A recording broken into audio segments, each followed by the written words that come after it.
Well, the current line you're hearing from Democrats is the president must be impeached immediately for bribery, even though there's no evidence that he bribed anyone. Well, there is some evidence that Hunter Biden was, in effect, bribed by a foreign government. So why aren't we investigating that question? Devin Nunes raised that query earlier today.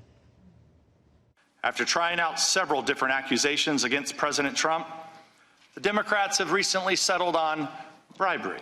But if the Democrats and the media are suddenly so deeply concerned about bribery, you would think they would take some interest in Burisma paying Hunter Biden $83,000 a month. Mark Heminway is a senior writer over at Real Clear Investigations, which does great work, as does he. He joins us today. Mark, thanks so much for coming on. Should we be concerned? $83,000 a month from Burisma, that seems like a fair deal for doing what exactly? This is a good question. The more we look at what Hunter Biden's arrangement with Burisma was, the more it doesn't make sense. His lawyer put out a statement last month saying it was all about corporate reform and transparency, and he was helping them with, improve their business practices while serving on their board, essentially.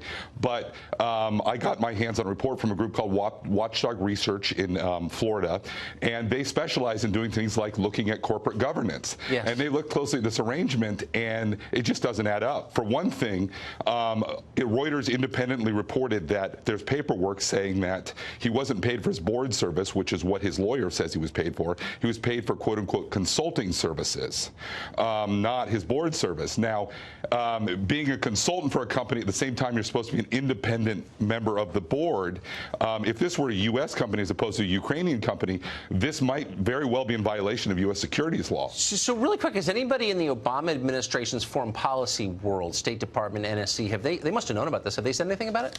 Not that I'm aware of, although it is interesting that it's come out in the testimony last week that the former Ukrainian ambassador Yovanovitch, she said that they prepped her for a question for her Senate confirmation hearing, remember? Yeah.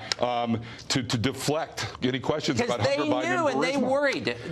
I wish we had more time. Thank you for pressing on this, and I hope you'll come back. Mark Heminway, thank you. Sean Davis co-founded The Federalist. He's been one of the most dogged reporters on this subject from the very, very beginning. So the Hunter Biden story, are we asking too many questions about it, Sean? Do you think it's unpatriotic to wonder why he made all that money? No, there aren't too many questions at all.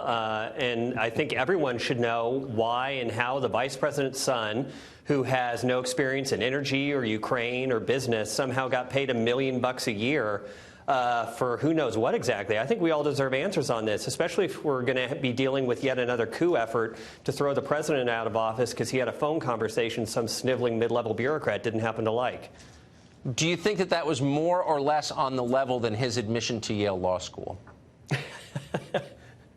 I can't speak to his law acumen, so I don't know how to answer that one. Yeah. Oh.